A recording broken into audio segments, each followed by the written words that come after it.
நமோ நாராயண நமக ஹரிமோ நமோ நாராயண நமக.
ஆசீர்வாதம் உனக்கு ஆசீர்வாதம் பண்ணு, கையை தூக்காம ஆசீர்வாதம் பண்ணு, நல்லா இருப்ப.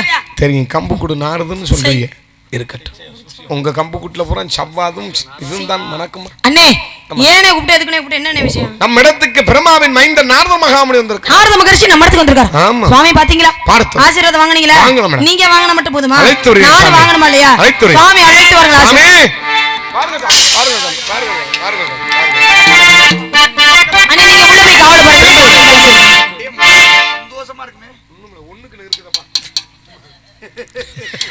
ஒரு பாதம் நான் பணிந்தேன் வருக வருகவே. ஒரு பாதம் நான் பணிந்தேன் வருக வருகவே. ஒரு பாதம் நான் பணிந்தேன் வருக வருகவே. வாணி பரிவாணி பரநாரதனே. வருகைகள் வரமாகும் தவமுனியே. வருகைகள் வரமாகும் தவமுனியே. அகமகிழ்ந்து போற்றுகின்றோம் தவமுனியே. ஒரு பாதம் நான் பணிந்தேன் வருக வருகவே. வாணி பரிவாணி பரநாரதனே.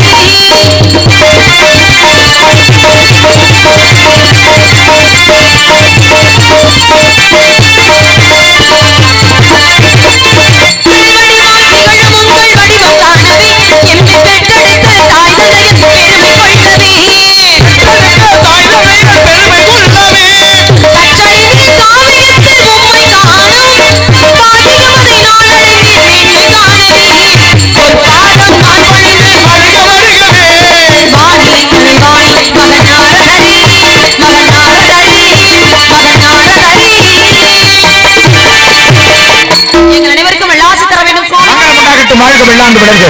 நல்லாரை காண்பதும் என்று உங்களுக்கு நல்லார் சொல் கேட்பதும் என்று நல்லார் உணங்கள் விரைப்பதும் என்று இவரோடு இணங்கி இருப்பதும் என்று என்பது முதுமொழி. அந்த முதுமொழிக்கு இணங்க வந்த பெண்ணை அற்புதமானது ஒரு வரவேற்பு.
எச்சம் மடம் நாணம் ஈர்ப்பு என்று அத்தனை குணங்களும் வருக அமையப்பட்டு நான் வந்தவுடன் நண்பு பக்தி பாசமோக உபசரித்த உன்னை வாழ்க வெள்ளாண்டு என வாழ்த்துவதோடு மட்டுமல்லாமல் உன்னை பற்றிய விவரங்களை தெரிந்திருந்தாலும் கூட உம்முடைய நாவிலிருந்து ஒரு சில விவரங்களை கேட்கலாம் அப்படின்னு ஆசைப்படுறேன். கேட்டா தகுந்த விவரமா வருதான்னு பார்க்கலாம். பேசு சுவாமி. தாங்களுக்கு தெரியாத விஷயங்கள் எதுவுமே கிடையாது. ஏன்னா முக்காலம் உணர்ந்தப்பறம் நீங்க நடப்பது நடக்கப்படுறது நடந்து முடிஞ்சது எல்லாமே உங்களுக்கு தெரியும். தெரிஞ்சிருந்தாலும் கூட இந்த சின்ன பிள்ளை என்கிட்ட வந்து உன்கிட்ட ஒரு சில விவரம் கேட்கிறேமா, கேட்டா பதிலோருமானு கேட்டீங்க. ஏன்னா கேளுங்கள் தரப்படும், தட்டுங்கள் திறக்கப்படும் சொல்லியிருக்காங்க. அதன் முறைப்படி என்ன கேட்கணும்னு ஆசைப்படுறீங்க, கேளுங்க. ஏதோ ஏன் சிற்றரவு கேட்டியோட பதில சொல்ல காத்துக்கிட்டு இருக்கேன். தெரியாத வரத்தை கேட்டீங்கன்னா பெரியவங்க நீங்க இருக்கீங்க, உங்ககிட்ட நான் கேட்டு தெரிஞ்சுக்கிறேன் சுவாமி. அப்படி என்ன விவரம் கேட்க போறீங்க?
தந்தை சொல்மிக்க மந்திரமில்லை நாடு தொண்டை நாடு மேற்பாடி ஊர் சிற்றூர் தந்தையின் பேர் நம்பித்தலைவர் தாயின் பெயர் கங்கை மோகினி உனது பெயர் வள்ளி கையிலே கவன் பேசுவது தமிழ் வணங்குவது முருகப்பெருமான் கேட்பது பறவை எதற்காக திணையை கொய்ய வருது திணை கருந்தனை செந்தனை கருந்தனை யாருக்கு செந்தனை யாரு கருந்தனை எங்களுக்கு செந்தனை முருகப்பெருமான் செந்தனை முருகனுக்கு அது குளிர்ச்சி தன்மையானது அதனால முருகனுக்கு படைக்கிற சுவாமி முருகன் சூடா இருக்காரா இவர சூட்ல இருந்து வந்தவர் தானா சுவாமி சூட்ல இருந்து வந்தவரை தனித்து தான் குழந்தையாக மாற்றினார்கள் அப்ப முருகன் சூடா இருக்காரு அந்த சூட்டை தணிக்கிறங்கிறதுக்காக திணை ஒரு கோபம் நான் கேக்குறேன் நான் கருவி படைத்த ஜீவராசி பரவகினும் உண்ண வருகின்ற உணவை உண்ணவிடாமல் செய்வது என்பது மிகப்பெரிய பாவம். அப்படி கிடையாது சுவாமி. பாவம்னு எப்படி சுவாமி சொல்றீங்க? அப்படி கிடையாது சுவாமி. ஆடிய வயிறை கண்ட போதெல்லாம் பாடினேனர் வள்ளலார். தனி ஒரு மனிதனுக்கு உணவில்லை என்றால் ஓரறிவு படைத்த பயிர் வாடுதுன்னு அவருடைய மனமே வாடிருச்சு. ஆமா. அப்படி இருக்கும் பொழுது நீங்க சொல்றது நியாயமான விஷயம் தான் சுவாமி. ஆனா அது தெய்வத்துக்கு படைக்க கூடியது. தெய்வத்துக்கு படைக்க கூடாது வந்து சாப்பிட்டுச்சுன்னா எச்சில் பெற்றோம். எச்சில் பட்டா அதை கொண்டு நான் சாமிக்கு படைக்க முடியாது இல்லையா? ஒன்றை இறைவனுக்கு படைக்க முடியாது என்பதற்காக படைக்க கூடாது என்பதற்காக முடியாதுன்னு கிடையாது. படைக்க கூடாது. சரி. ஆலயங்கள்ல என்னைக்கெல்லாம் பால் குடம் எடுத்துட்டு போறது வழக்கம். ஆமா. முருகனுக்கே பாருங்களேன், யாரை கும்பிடுறீங்க? முருகப்பெருமான். முருகப்பெருமானுக்கு பாலாபிஷேகம் செய்வோம்ல? செய்வோம் சுவாமி. சரி. இந்த பால் எதுல இருந்து வருது? பசு மாட்டுல இருந்து. ஒரு பசுவினுடைய மாறுல இருந்து வருது. மடுவில இருந்து அதுல இருந்து வருது பால்.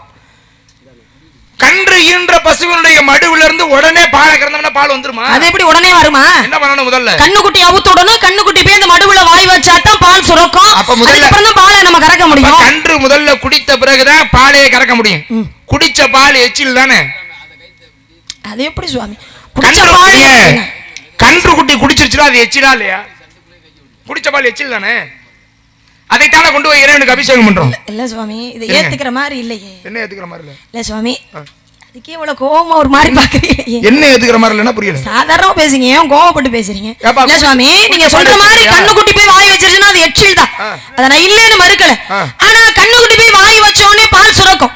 உடனே கண்ணுக்குட்டியை கொண்டு அவுத்து ஓரமா கட்டிட்டு உடனே பாலை கறந்துருவோமா? என்ன பண்ணுவோம்? அந்த மடுவுல முத தண்ணியை ஊத்தி கழுவிட்டு அதுக்கப்புறம் தானே விளக்கெண்ணெய் போட்டு நம்ம பாலை கறக்குறோம். அங்க ஏதாவது தண்ணியை ஊத்தி கழுவியாச்சு அந்த எச்சிங்கிறதெல்லாம் போயிருமே. யாருங்க ஒரு பெண்ணுக்கு குழந்தை உறக்கம், ஒரு குழந்தை பிறந்துருச்சுன்னு வைங்க, குழந்தை பிறந்து 10 வருஷம் கழிச்சு இன்னொரு குழந்தை பிறக்கிறான்னு வைங்களேன், அவனை எப்படி திட்டுவா தெரியுமா? திட்டுவாங்க. ஏன் எச்சி போல குடிச்சு வளர்ந்தவன் நீ? அது ஒரு பேச்சுக்காக சொல்றது. அது பேச்சுக்காக சொல்றதெல்லாம் கிடையாது. தண்ணியை ஊத்தி கழுவிட்டா எச்சில் சரியாயிரும் அர்த்தமா? தண்ணிக்கு அவ்வளவு பெரிய தன்மை இருக்கு சுவாமி அப்படின்னு சொல்ல வரேன் நான். சரி வாங்க. அப்ப அது எச்சில் ஏத்துக்க முடியாது. தேன் அபிஷேகம் பண்ணுவியா? பண்ணுவோம் சுவாமி. பண்ணுவீங்களா? தேன் எப்படி வரும்? தேனி மலர்ல இருந்து எடுத்து கொண்டாந்து கூட்டுல சேர்க்கும். மலர்ல இருந்து கையில எடுத்து கொண்டு வைக்குமா? கையில எடுத்துட்டு வரோம். அப்புறம் வாயில தான் எடுத்துக்கிட்டு வரோம். வாய் வழியாக மதுவை உண்டு மதுவை சேகரிக்கும். எங்க? தேன் கூட்டுல கேக்குதா? வாய் வழியா சாப்பிட்டு மறுபடியும் வாய் வழியாக வெளில வந்துச்சு. பேர் என்ன? வாந்தி. இங்க எச்சிலேயே கொண்டே படைக்க கூடாதுங்கிற அப்படின்னு சொல்ற. தேன்ல தான் கொண்டு போய் இறைவனுக்கு அபிஷேகம் பண்ற. தேனை உண்டு மறுபடியும் உமிழ்ந்து சேகரிக்குது தேன் கூட்டுல. அது எச்சில் தானே? ஆமா. பூல இருந்து தேனி தேனை எடுக்குது. ஏதாவது போட்டு பேசு. இப்ப நீ என்ன சொல்றேன்னு பாப்போம். இல்ல பூவில இருந்து என்ன சுவாமி இப்படி ஏன் கோவமா பேசுறீங்க? சாதாரணமா பேசுங்க. இல்ல இப்ப பேசேன் பாப்போம். இந்த நல்ல உள்ள மாதிரி நடிக்குது பாக்காது. பார்த்து அப்படியே இந்த பிள்ளை ரொம்ப பவ்யமான பிள்ளை உள்ள இருக்கு. இந்த பிள்ளை எதுவுமே பேசாது அப்படின்லாம் நினைச்சிட வேணாம். ஆளு பேச அம்புட்டான் பேசுனே. எவ்வளவு அழகா நான் சிரிச்சுக்கிட்டு எவ்வளவு அமைதியா நான் பேசிக்கிறேன். ஆமா ஆமா. என்னைய போய் பிள்ளை நீங்க சொல்லலாமா சுவாமி? பதில் இந்த மலர்ல போய் தேனி தேன் எடுக்குது இல்ல? ஆமா எடுக்குது. மலர்ல போய் தேனி மட்டும்தான் தேனை எடுக்குமா? ஏன் நீ போய் எடுத்துட்டு வருவியா? இல்ல அது மட்டும் தான் தேனை குடிக்குமான்னு கேக்குறேன். இல்ல வண்டுகளே பொதுவா வண்டும் தேனை போய் குடிக்குது இல்ல? ஆமா. ஏன் அதனால ஒரு கூட்ட கட்டி அத தேனை சேர்க்க முடியல? ஏமா எத்தனையோ பறவை இருக்கு. பறவைகளுடைய ராஜான்னு ஒரு நம்ம ஒண்ணு சொல்றோம்னா அதை எதை சொல்லுவோம் தெரியுமா? கருடனை தான் சொல்றோம். ராஜாளி பறந்து தான் சொல்றோம். ஆமா. ஆனா அந்த பறந்துக்கு கூடு கட்டி வாழ தெரியாது. நினையாம. ஆமா. ஏன்னா மழையிலே நனையாது. மழை பெய்யும் பொழுது மழை மேகத்தை விட மேலே போய் பறக்கக்கூடிய அளவுக்கு தன்மை இருக்கு. அதனால மேல போய் பறக்கும். ஆனா அதுக்கு என்ன பண்ண முடியாது? ஒரு துக்கடாங்குருவி மாதிரி கூடு கட்ட தெரியுமா? கூடு கட்ட தெரியாது. அப்ப ஒவ்வொன்றும் ஒவ்வொரு. அப்ப இறைவன் ஒவ்வொன்றும் ஒரு விதம். ஆண்டவன் இறைவன் ஒவ்வொன்றுக்கும் ஒவ்வொரு தன்மையை கொடுத்திருக்கிறார் இல்லையா? வண்டுக்கு குடிக்கிற தன்மையை கொடுத்திருக்கிறாரு. தேனிக்கு தேனை சேர்க்கக்கூடிய தன்மையை கொடுத்திருக்கிறார். இறைவன் கொடுத்தத இறைவன் திருப்பி எடுத்துக்கிறார். என்னோட இடம் எது தெரியுமா? எச்சிலுங்கிறதுதான். நீ ஒரு திறமையெல்லாம் இங்க பேசல. நானு எச்சில படைக்க கூடாதுன்னா தேனி சேகரிப்பது எச்சில் தானே. எச்சில படைக்கலாம். நீங்க அதாவது பேச்சுக்கு எல்லாம் சரியா இருக்கும். சொல்ல எடுத்து வரேன். சரி சொல்லுங்க. இறைவனுக்கு கொடுத்தக்கூடிய ஆடை இருக்குல்ல? ஆமா. என்ன ஆடை கொடுத்துவோம்? பட்டாடையை கொண்டு பட்டாடை கொண்டு இறைவனை அழகு சேர்ப்போம். ஆமா. இப்ப இறைவனுக்கு கொடுக்கக்கூடிய இந்த பட்டு இருக்குல்ல, இது பட்டு பூச்சியினுடைய எச்சில். பட்டு பூச்சியினுடைய எச்சில் தான் பட்டு சேகரிக்கப்படுது. உடம்பு முழுதும் பட்டாடையை போத்தினாலும் அது பட்டு பூச்சியோட எச்சில் தானே. இது பட்டு பூச்சியோட எச்சில்னா எச்சிலா கொண்டையா படைக்க போறோம். அத நூலுங்கிற தன்மை மாறுது. அந்த நூலை ஆடையா நெய்யறோம். ஆடைங்கிற தன்மை மாறுது. அதுக்கப்புறம் தான் கொண்டு இறைவனுக்கு சாத்துறோம். எச்சில கொண்டு அப்படியே கொண்டு எச்சில சாத்துறோம். நூலே எச்சில இருந்தா உருவாதுங்கிற இந்த பேச்சினுடைய சாதனம் இல்லையா? இதையெல்லாம் ஏற்றுக்கொள்ளும் இறைவன் ஒரு நான்கறியை படைத்த ஜீவராசி உண்ணுகின்ற உணவை ஏற்றுக்கொள்ள மாட்டானா? நீங்க சொல்றது ஒரு வகையில நியாயம் தான் சுவாமி. எச்சில்ங்கிறத கூட இறைவன் ஏத்துக்குவார்னு வச்சுக்கோங்களேன். ஏன்னா தான் தின்னு ருசி பார்த்து எது சுவை அதிகமா இருக்கும் அதான் இறைவனுக்கே கொண்டே படைத்தார்.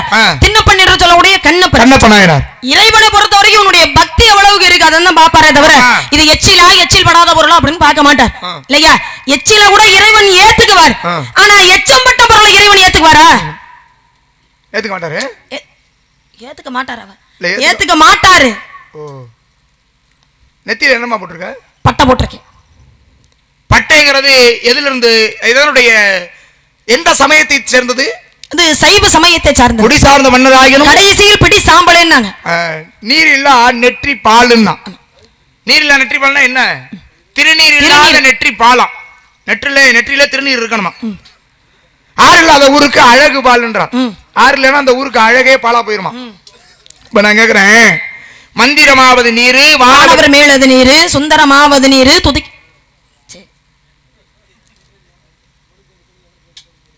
சொல்லுங்க சுவாமி, தெரியாம சொல்லிட்டு. சரி வா சொல்லு. சரி சரி நீங்களே சொல்லுங்க பரவாயில்லை. தந்திரமாவது நீர் உள்ளது நீர் வாயுவை பங்கன் திரு ஆலவாயான் திருநீரே அப்படின்னு திருநீருக்காக திருஞான சம்பந்தர் ஒரு பதிகத்தை கொடுத்திருக்காரு. திருநீற்று பதிகமே இருக்கு. 11 பாடல் இருக்கு திருநீற்று பதிகத்துல. அப்பேற்பட்ட திருநீற்றுக்கு மிகப்பெரிய பெருமை உண்டு. இந்த திருநீர் எதுல இருந்து வருதுன்னு தெரியுமா? தெரியுமே. பசுமாட்டினுடைய சாணத்துல இருந்து. சாணங்கிறது என்ன அமிர்தமா? எச்சம் தானே அது. சாணங்கிறது பசுமாட்டினுடைய எச்சம் தானே. இந்த எச்சத்தை ஏத்துக்க மாட்டாராம். அந்த எச்சத்தை கொண்டுதான் இறைவனுக்கு விபூதியாலையும் அலங்கரிக்கிறாங்க. இப்ப வாங்க விஷயத்துக்கு. வாங்க. சாணத்தை, பசுமாட்டு சாணத்தை என்னவா கொண்டு அபிஷேகம் பண்றாங்க? விபூதி. விபூதின்னு தன்மை மாறிடுச்சுல்ல. என்னது? சாணத்தை கொண்டு அப்படியே சாணியை கரைச்சு கொண்டு ஊத்த முடியுமா? அபிஷேகம் பண்ண முடியுமா? ஏமா நான் கேக்குறேன். சாணத்துல தான் பிள்ளையார் பிடிக்கிறோம். எதுல பிடிக்கிறோம்? சாணத்தை கொண்டு வேற ஏதாவது மாற்றியா? இல்லையே, சாணத்துல தான் பிள்ளையார பிடிக்கிறோம். ஆமா, சாணத்துல தான் பிடிக்கிறான். பிள்ளையார் வர யார் இல்ல என்னது? நான் கேக்குறேன், மாடுல என்ன பசு மாடு மட்டும் தான் இருக்கா? காளை மாடு இருக்கு, எருமை மாடெல்லாம் இருக்குல்ல? எருமை மாடு இருக்குதா? இருக்கு. எதுக்கு எருமை மாடு ஏன் பக்கம் கையை நீட்டு? இல்ல, எருமை மாடு கூட தான் இருக்குன்னு. இருக்குல்ல, இருக்குல்ல. ஏன் அதனுடைய சாணத்தெல்லாம் பிடிச்சு வச்சா அதுல விநாயகர் பெருமான் வர மாட்டாரா? விநாயகமூர்த்தி வந்து உட்கார மாட்டாரா? நான் கேக்குறேன், என்ன குறிப்பா பசுமாட்டோட சாணத்தை பிடிச்சாத்தான் அது விநாயகர்னு கும்பிடுறோம். ஏதோ பசுமாடுங்கிறதுனால மாடு புடி மாடு. 33 கோடி தேவர்களும் 48,000 மிசிமார்களும் வாசம் செய்யக்கூடிய ஒரே இடம் எது தெரியுமா? எது? அது பசுமாடு. அதனாலதான் பசுமாட்டோட சாணத்தை பிடிச்சு வச்சா அதுல எல்லா தெய்வமும் அடக்கம் அப்படிங்கறதுக்காக நம்ம கும்பிடுறோம். அதுக்காக எல்லா விலங்குகளுடைய எச்சத்தையும் பிடிச்சு வச்சா விநாயகர் வருவாரா? லட்சுமி இருக்காளே, யார்? வெங்கடேஷ் பொண்டாட்டி தானே? இப்ப அதெல்லாம் கட் பண்ணிருங்கப்பா, நல்லா இருப்பீங்க. என்னமா இல்லையா? இல்ல இல்ல, பத்மநாபன் பொண்டாட்டி. இதுதான் உண்மை. இந்த லட்சுமி கூட இங்கதான் இருக்கலாம். ஆமா, எங்க? இந்த சாணத்துல மகாலட்சுமி குடி இருக்கிறா. எங்க? பசுமாட்டுல பின்புறத்துல வாழ் பகுதியில அங்கதான் இருக்கா. அப்ப எப்பவுமே முன்னாடி யாரு? வெங்கடேஸ்வரனும் விஜயமாதவனும் முன்னாடினா லட்சுமி பின்னாடிதான். பின்னாடி இருக்கிற வரைக்கும் தான் பெருமை. லட்சுமி கொஞ்சம் வெங்கடேசனுக்கு ஜெயமாதனுக்கு மதிப்பு இல்லாம முடியாதுங்க. இவங்களுக்கு ஒரு மதிப்பு இருக்கட்டுமேங்கறதுக்காக லட்சுமி பின்னால தங்கி இருக்கிறாங்க. சொன்னீங்களா? என்னங்க நாடுன்னு சொன்னீங்கல்ல? ஆமா. மொத்தம் எத்தனை நாடு? 4 வகை நாடு. என்னென்ன நாடு? சேர நாடு, சோழ நாடு, பாண்டிய நாடு, எங்களுடைய தொண்டை நாடு. சேர நாட்டுக்கு என்ன பெருமை? சேர நாட்டுக்கு வேலம் உடைத்து, பாண்டிய நாட்டுக்கு முத்துக்கள் உடைத்து, சோழ நாட்டுக்கு சோறு உடைத்து, தங்களுடைய நாட்டுக்கு தொண்டை நாட்டுக்கு சான்றோர்கள் உடைத்துன்னு பெருமை. சான்றோர் உடைத்து மத்த நாட்டுல எல்லாம் அறிவாளிகள் இல்லையா? இருக்காங்களே, அறிவாளி இருக்காங்கல்ல. சங்கை கீர்க்கீரவருக்கும் நற்கீரவர் என்பாடல் குறை சொல்லுங்க. பாண்டிய நாட்டுல பிறந்தார். சங்கர் பதங்களுடன் சங்கரனார் கேதுகுலம். சங்கை அறிந்துண்டு வாழ்வன் அரணை உண்போல் இறந்துண்டு வாழ்வதில்லை. எச்சக்கன் திறப்பிலும் குற்றம் குற்றமே நினைக்கிற பெருமான். நீ நானாவது தமிழை கற்று அதன் மூலமாக வருகின்ற வருவாயை வைத்து பிழைக்கிறேன். நீ தமிழுக்கே தலைவனா இருக்கக்கூடியவன். நீ பிச்சைக்காரன்டா, பிச்சை எடுத்து பிழைக்கிறேன். நான் இறைவனை, யார? சிவனை. ஆமா. அவனோட ஒரு பெரிய சான்றோர் வேணுமா? அறிவாளி வேணுமா? போன உயிரை மறுபடியும் திருப்பி உடம்புக்குள்ள கொண்டு வர முடியுமா? முடியாது. ஆனால் போன உயிரை மறுபடியும் திருப்பி கொண்டு வரக்கூடிய வல்லமை பொருந்தியவன் தேராளந்தூரில் பிறந்த கவி சக்கரவர்த்தி. மிருத்தமன் முன்பாக உயிர் கம்பன். கல்வியில் சிறந்தவன் கம்பன். 3 கவி பாடினா. பாம்பு கடிச்சு இறந்து போனவனுடைய உயிரை மீண்டும் திரும்ப கொண்டு வந்தான். எப்பேற்பட்ட புலவன் தெரியுமா? சோழ நாட்டுக்கு பெருமை. சோழ நாட்டுக்கே பெருமை இல்லையா? அவனோட ஒரு பெரிய சான்றோர் வேணுமா? இல்ல இல்ல தேவையில்ல. அங்கே கல்லால் சிலை வடித்தார் கண்ணகிக்கு தமிழ் சொல்லாலே சிலை வடித்தார் இளங்கோவடிகள். மிகப்பெரிய புலவன். இன்றைக்கும் குடிமக்கள் காப்பியம் அப்படின்னு ஒரு பெருமைக்குரிய காப்பியம் இருக்குன்னா சிலப்பதிகாரம். அந்த சிலப்பதிகாரத்தை இயற்றிய இளங்கோவடிகள் மிகச்சிறந்த அறிவாளி. சேர நாட்டுக்கே பெருமை இல்லையா சுவாமி? இருக்குல்ல. இவங்களுக்கெல்லாம் இல்லாத பெருமை. அதுவும் குறிப்பா நீ இருக்கிற நாட்டுக்கு எப்படிமா சான்று? நான் இருக்கும் போது வச்ச பேர் இல்ல, நான் பிறக்கிறதுக்கு முன்னாடியே வச்சுட்டாங்க. தொண்டை நாடு சான்றோர்களுடைய. ஏன் வச்சாங்க? என்ன நான் உங்கள்ட்ட கேக்குறேன். வருமான சோற்றுக்கு ஒரு சோறு பதம் பாரு. எங்க நாட்டுல வாழ்ந்த ஒருத்தரை பத்தி நான் சொல்றேன். இல்ல இவருக்கு இணையாவுகளை யாருமே கிடையாதுமா அப்படின்னா மறுத்து பேசுங்க. இல்ல இவரெல்லாம் ஒரு அறிவாளியாமா அப்படின்னாலும் கூட நீங்க மறுத்து பேசுங்க. 1330 குறளை எழுதி அதை 133 அதிகாரமாக பிரித்து முப்பாலிலே அடக்கிய திருவள்ளுவர் எங்களுடைய நாட்டுல வாழ்ந்தார் என்பதற்கு சான்று இருக்கு. இவரை விட ஒரு அறிவாளி புத்திசாலி தேவையா? இல்ல கிடையாது. ஒவ்வொரு மதத்திற்கும் ஒவ்வொரு புனித நூல் இருக்கு. இந்து மதத்தினுடைய புனித நூல் பகவத்கீதை நம்ம சொல்லுவோம். இஸ்லாமியர்களுக்கு அது குர்ஆன் என்று சொல்லக்கூடியது. கிறிஸ்தவர்களுக்கு அது பைபிள் என்று சொல்லக்கூடியது. அப்படி ஒவ்வொன்றுக்கும் ஒவ்வொன்று இருக்கு. ஆனால் இந்த உலக பொது மக்கள் அனைவருக்கும் பொதுமறையாக இருக்கக்கூடிய ஒன்று அப்படின்னா திருக்குறள்னு சொன்னாங்க. அப்பேற்பட்ட திருக்குறளுக்கு பெருமை வேற எதுவும் இல்லை. ஆமா, அதனால எங்க நாட்டை சான்றோர்களுடையதுன்னு சொல்றாங்க. உலக பல மொழிகளில் மொழிபெயர்க்கப்பட்ட ஒரே நூல் எதுனா அது திருக்குறள் தான். ஏன்னா வேற மொழியில இருந்து தமிழ் மொழிக்கு மொழிபெயர்ப்பாங்க. ஆனா இந்த ஒரு புத்தகத்தை மட்டும்தான் தமிழ் மொழியில இருந்து மத்த மொழிகளுக்கு மொழிபெயர்க்கப்பட்ட பல மொழிகளுக்கு அதிகமா மொழிபெயர்க்கப்பட்ட ஒரு நூல் இருக்குன்னா அது திருக்குறள் தான். சரி, பரவாயில்ல, ஏத்துக்குவோம். சரி சுவாமி, நான் கேக்குறேன், ஒவ்வொரு நாட்டுக்கும் ஒவ்வொரு சின்னம் இருக்கு தெரியுமா? ஆமா, இருக்குல்ல? இருக்கு சுவாமி. பாண்டிய நாட்டுக்கு என்னமா சின்னம்? பாண்டிய நாட்டுக்கு மீன் சின்னம். சோழ நாட்டுக்கு புலி சின்னம். சேர நாட்டுக்கு வில்லு அம்பு. பாண்டிய நாட்டுக்கு என்ன கொடி? பாண்டிய நாட்டுக்கு என்ன கொடி? பாண்டிய நாட்டுக்கு அது சாமி மீன் கொடி. சேர நாட்டுக்கு வில்லு அம்பும் கொடி. சோழ நாட்டுக்கு புலி கொடி. உங்க தொண்டை நாட்டுக்கு என்ன கொடி? தொண்டை நாட்டுக்கா? என்ன தொண்டை நாட்டுக்கானா? தொண்டை நாடு இல்லையா? தொண்டை நாடுதான் இருக்குல்ல. இல்ல அது சோழ நாட்டுல இருந்து பிரிக்கப்பட்டதானே. சோழ நாட்டுல இருந்து பிரிக்கப்பட்டதுங்கிறதுனால அங்க புலிக்கொடி வச்சுட்டா தெரிஞ்சாங்க இல்ல இல்ல. இல்ல சோழ நாட்டுல இருந்து பிரிக்கப்பட்டா அப்ப அதனுடைய கொடி தானே இதுக்கும் வரும். எவ்வளவு சம்பளம் உனக்கு? எதுக்கு சுவாமி? இல்ல கேக்குறேன், தெரியாம தான் கேக்குறேன். 5000 ரூபாய் வாங்கிட்டு போய் உண்மையாவே. உண்மையாவே வாங்கிட்டு இருங்க. நானா ஏன் கேக்குறேன். எதுக்கு? ஏன் 5000 ரூபாய் சம்பளம் வாங்குறதுல என்ன தப்பு? வாங்கலாம், தப்பு இல்ல. வாங்குற அளவுக்கு திறமை இருந்துல வாங்கணும். என்ன இப்ப என்ன திறமை இல்லாம நீங்க கேட்ட கேள்வி? ஏமா ஒரு கதையில வள்ளியினுடைய நாடு தொண்டை நாடு, அந்த தொண்டை நாட்டுக்கு என்ன கொடின்னு சொல்றதுக்கு வக்கு இல்லையே. நீலாம் 5000 சம்பளம் வாங்கலாமா? கேட்கலாமா? இல்ல இந்த லட்சணத்துல எங்களை இவங்கெல்லாம் புதுக்கோட்டையில ஓட்டு எங்களை மட்டும் காரைக்குடி எதுக்கு கூட்டிட்டு வந்தான்னு தான் தெரியல எனக்கு. இப்ப ஏங்க நானா பஸ்ல வந்து அதுக்காக சேர்த்து கொஞ்சம் பஸ் அங்கேருந்து வர ஆட்டோ எல்லாத்துக்கும் சேர்த்து நான் 5000 ரூபாய் சம்பளம் வாங்குறது இல்லை. என்ன இருக்கு தப்பா? வாங்குறது தப்பு தாங்கிறேன். சும்மா வருதா காசு? ஊரு காசு உழைச்சு சம்பாதிச்சது, நெத்தி வேர்வை நிலத்துல சிந்த பாடுபட்டது. கண்டிப்பா அப்படி இல்ல. உனக்கு வண்டி வச்சு கூட்டிட்டு வந்து ஊர்ல சோறு ஓட்டு, உங்களுக்கு மேலகரை ஓட்டு கொடுத்து உங்களை எல்லாம் மேலே ஏற்றி நிக்க வைத்து கீழே உட்கார்ந்து பார்த்து அழகு வரப்போறோம். கேட்கல. சோழ நாட்டுல இருந்து பிரிக்கப்பட்டதானே தொண்டை நாடு. அப்ப சோழ நாட்டினுடைய கொடி தானே வரும் அப்படின்னு. எப்படி வரும்னு கேக்குறேன். வரும்னு உங்கள்ட்ட கேட்டேன். நீங்க ஆமாமா அப்படின்னு ஒத்துக்கிறீங்களா அப்படிங்கறதுக்காக பார்த்தேன் சுவாமி. மத்தபடி வேற ஒண்ணும் கிடையாது. எங்களுடைய தொண்டை நாட்டுக்குன்னு தனி கொடி இருக்கு. என்ன கொடி? தொண்டை நாட்டுக்குன்னு பண ஓலை கொடி அப்படிங்கிறது ஒண்ணு இருக்கு. இருந்தாலும் ஒவ்வொரு நாட்டுக்கும் ஒவ்வொரு கொடி இருக்கு சுவாமி. இல்லாம இருக்குமா? ஒவ்வொரு நாட்டுக்கும் ஒரு கொடி இருக்கு. நீ வணங்குறீங்களா முருகப்பெருமான்? ஆமா சுவாமி. ஒருத்தர் போருக்கு போனா போர்ல தேரின் மேல கொடி இருக்கும். ஆமா இல்லையா? இருக்கணும். நான் யுகங்கள் மொத்தம் எத்தனை? 4 யுகம். என்ன யுகம்? கிரேதா, திரேதா, துவாபர, கலியுகம்ங்கற 4 யுகம். 4 யுகத்துல 4 விதமான போர் நடந்தது. ஆமா. கிரேதாயுகத்துல திரேதாயுகத்துல என்ன நடந்துச்சு? திரேதாயுகத்துல ராமாயணம். யாரு? மண்டே ஓட்டச்சே. திரேதாயுகத்துல ராமாயணம் தான் நடந்துச்சு. கிரேதாயுகத்துல என்ன நடந்தது? முதல் யுகத்துல வந்து ஹரிச்சந்திர புராணம். யார் யாருக்கு போர் நடந்துச்சு இங்க? முதல் யுகத்துல தேவாசுர போர் நடந்துச்சு. ஆமா. இரண்டாவதா ராமனுக்கும் ராவணனுக்கும் போர் நடந்ததா? ஆமா. மூன்றாவதா மகாபாரதம். அதான் பாண்டவர்களுக்கும் கௌரவர்களுக்கும் சண்டை வந்தது. சண்டை நடந்துச்சு. ஆமா. இந்த கலியுகத்துல 2 பேருக்கு சண்டை நடந்துச்சு. ஆமா. யார் யாருக்கு? அதான் முருகப்பெருமானுக்கும் சூரபதுமனுக்கும். முருகப்பெருமானுக்கும். ஆமா. சூரனை வதம் செய்ய சென்ற முருகப்பெருமான் கொடி வச்சிருந்தாரா? ஆமா. என்ன கொடி வச்சிருந்தார்? சேவர் கொடி வச்சிருந்தார். வாங்க, இதைத்தான் சொல்லுவேன் எனக்கு தெரியும் அப்பவே. ஏன் முருகனுக்கு என்ன கொடி? சேவர் கொடி. சேவர் கொடி எப்போ வந்துச்சு முருகனுக்கு? எப்போ வந்துச்சு? சூரபதுமனை மரமாக நின்ற சூரபதுமனை குரு சேவர் கொடியாகவும் மற்றொன்றை மயிலாகவும் மாத்தினார். சூரன் பதுமன்கிற 2 உயிர் ஒரு உடல். அவன் மாமரமா மாறினா அப்ப மாமரத்தை தன்னுடைய கைவேல் கொண்டு 2ஆக பிளந்தார். படிச்சிருக்கியா?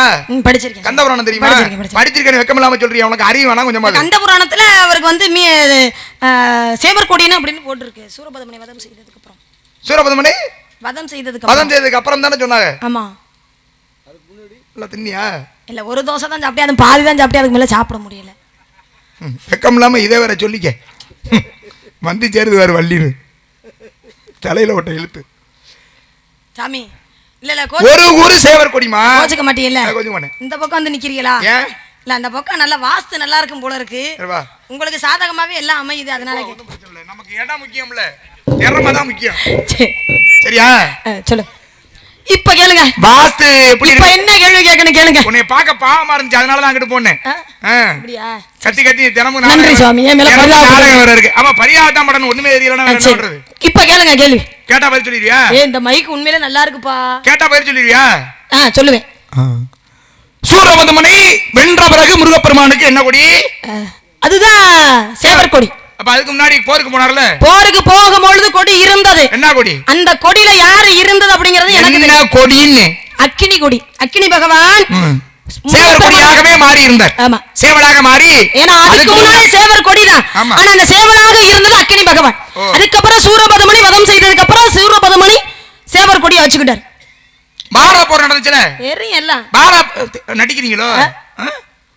பெரிய சாவுத்திரி. நான் சொன்னது சரியான சேவர் கொடின்னு சொன்னேன். சரிதான். போருக்கு முன்னாடி சேவர் கொடியில இருந்தது யாருமான்னு கேட்டிருந்தா சொல்லியிருப்பேன். ஆமா. நீங்க 10ஆம் பகல முருகனுக்கு என்ன கொடின்னு கேட்டீங்க, சேவர் கொடின்னு. சரிங்க, வாங்க சொல்லுங்க. இதற்கு முன்பான யுகம் துவாபர யுகம். ஆமா. துவாபர யுகத்துல பாண்டவர்களுக்கு பாண்டவர்களுக்கும் கௌரவர்களுக்கும் போர். ஆமா. இது அர்ஜுனா இருந்தான் தெரியுமா, வில்லுக்கு விஜயன். ஆமா. அப்படிங்கிற மிகப்பெரிய வீரன் இல்லையா, பேர்பட்ட பட்டத்துக்கு சொந்தக்காரன். ஆமா. இந்த அர்ஜுனனுடைய கொடி இருந்துச்சா? ஆமா, அர்ஜுனனுக்கு கொடி இருந்துச்சு. என்ன கொடி? அர்ஜுனனுக்கு கொடி, அர்ஜுனனுடைய கொடியில என்ன இருந்துச்சுன்னு கேக்குறீங்களா? ஆமா, அர்ஜுனனுக்கு என்ன கொடி தான் கேக்குறேன். காது அதான் சரி, அர்ஜுனனுக்கு ஒரு கொடி இருந்துச்சு. ஆமா. பாண்டவர்களுக்கு எதிரின்னு நம்ம யார சொல்லுவான்? கௌரவர்களை தான் சொல்லுவான். கௌரவர்களுக்கு மூத்தவன் யாரு? துரியோதனன். துரியோதனன் தானே. ஆமா. துரியோதனனுக்கு என்ன கொடி சின்னம்? கேட்ட கேள்விக்கு பதில் சொன்னமா? இவ்வளவு நேரம் கேட்ட கேள்விக்கெல்லாம் நானும் அப்படிங்கறதோட நின்றோம். என்ன நீங்க என்ன எனக்கு சட்டம் போடுறது? ஓரமா வந்தீங்க, இன்னைக்கு என்ன பதில் சொல்லணும்? அண்ணன் சட்டத்தோட என்ன உங்களுக்கு எதுக்கு நான் அடி பண்ணிட்டு போனா? சட்டம் போடுறது இவ்வளவு நேரம் நியாயமா நீங்க கதைக்கு உட்பட்டு எல்லா விஷயமும் கேட்டுக்கிட்டு இருந்தீங்க. நான் பதில சொன்னேன். ஏன்னா இது எல்லாமே கதைக்கு உட்பட்டு வருது. ஆனா மகாபாரதம்னு கதைக்கு அப்பாற்பட்டு போயிட்டீங்க. அப்ப திருப்பி நானும் கேட்பேன். திருப்பி கேட்கலாம், தப்பு இல்ல. கேட்டு கடைசி வரையும் பேசுற அளவுக்கு திறமை இருக்கணும்ல. என் திறமை இல்லாம வேணும். நீங்க கேட்ட கேள்விக்கு பிறகு நான் நின்னு பதில சொல்லிக்கிட்டு இருக்கேன். நான் வாயை கொடுத்து முன்னாடிக்கலாம்னு நினைக்கிறேன். அப்ப உங்களுக்கு கேட்க மட்டும் தான் தெரியுமா? பதில் சொல்ல தெரியாதுங்கறியா? எனக்கு அப்ப பதில சொல்ல வேண்டியதானே? பதில் சொல்லுமா. நீங்க நான் கேட்டதுக்கு நீங்க பதில சொல்லுங்க. யார் முதல்ல கேட்டா? நீங்க தான் முதல்ல கேட்டீங்க. பதில சொல்லு. ஏன் முதல்ல கேட்டவங்க தான் பதில சொல்ல வேண்டியதா சட்டம் இருக்கா? சட்டம் இருக்கு. வாங்குனீங்கல 150 அன்பளிப்பு. என்னையா என்ன சொல்லுவா? ஒரு அன்பளிப்புலயே குறியா இருக்கியே. அந்த ஊரு எனக்கு ஒரு சொந்த ஊர் மாதிரி. நல்லா பாடுறேன் பாடலங்கிறது அப்புறம். ஆனா நான் மேடைக்கு வந்துட்டாலே எனக்கு அன்பளிப்பு கொடுப்பாங்க. அப்படி ஊருக்கு. அப்ப வாங்குறீங்கல்ல? ஆமா. பதில சொல்லுங்க. என்ன கேட்டேன்?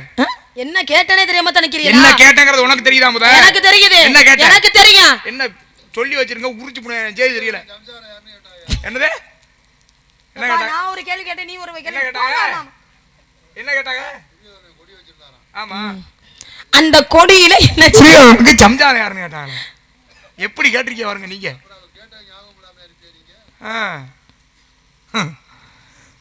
சரி, துரியோதனனுக்கு சம்சாரம் யாருன்னு தெரியுமா? நான் சொல்றேன். ஏமா அர்ஜுனன் முண்டாட்டி யாருன்னு தெரியுமா உனக்கு? ஆத்து மணல கூட எண்ணிரலாமா? அர்ஜுனன் பொண்டாட்டி இவங்க எவ்வளவு சுலபமா துரியோதனனுக்கு ஒரு பொண்டாட்டி பேரை சொல்லி விடுவாங்களாம். நான் அர்ஜுனனுக்கு எத்தனை பொண்டாட்டி நான் கணக்கு பண்ணி அத்தனை தொழில் நுணுக்கம். பானுமதி கேட்ட கேள்விக்கு பதில சொல்லு. அரவ கொடி ஒண்ணு பேரு துரியோதனனுக்கு. அதே மாதிரி அர்ஜுனனுடைய தேர் கொடியில இருந்து ஆஞ்சநேய பெருமான் ஆகப்பட்டவர் தேர் கொடியில இருந்தார். யார் இருந்தா? ஆஞ்சநேய பெருமான். யார் இருந்தா? ஆஞ்சநேய பெருமான். சரி, இப்ப நம்ம உடம்பு இருக்குன்னு வைமா. உடம்பு இருக்கு. ஆமா. இந்த உடம்புக்குள்ள உயிர் உடம்புக்குள்ள இருக்கும். உடம்புக்குள்ளான உயிர் இருக்கும். ஆமா. இப்ப ராவணனுக்கு உயிர் எங்க இருந்துச்சு? அமிர்த குடுவையில உடம்புக்குள்ள வயிற்று பகுதியில இருந்துச்சு. அமிர்த கலசம் இருந்துச்சு, அங்க இருந்துச்சு. ஆமா. ராவணனுடைய உயிர். துரியோதனனுடைய உயிர் எங்க இருந்துச்சு? தொடையில இருந்துச்சு. கண்ணனோட உயிர் காலு கட்டவரல்ல இருந்துச்சு. இப்படி அவர்களுடைய உடம்புக்குள்ளேயே உயிர் எங்க இருந்துச்சு? உடம்புக்குள்ளே தான் இருந்துச்சு. ஆனா உடம்பு இங்க இருக்கும் பொழுது உயிர் வேற எங்கேயோ இருக்குமா? அது எப்படி இருக்கும்? இருக்காதுல்ல? இருக்காது. கட்டாயம் இருக்காதுல்ல? இருக்காது. கண்டிப்பா இருக்க வாய்ப்பு இல்ல. இல்ல, அவங்க உடம்புக்குள்ளே ஒரு இடத்துல பதுக்கி வச்சிருந்தாங்க உயிரை. அப்படி ஒருத்தனுக்கு ஒருத்தன்ல 2 பேருடைய உயிர் என்ன? ஒருத்தன் நீங்க இப்ப 2 பேருங்கறீங்க. ஏதாவது ஒரு இடத்துல நில்லுங்க. ஒரு இடத்துல தான் நிக்கிறேன். பேச்சுல 2 பேர்.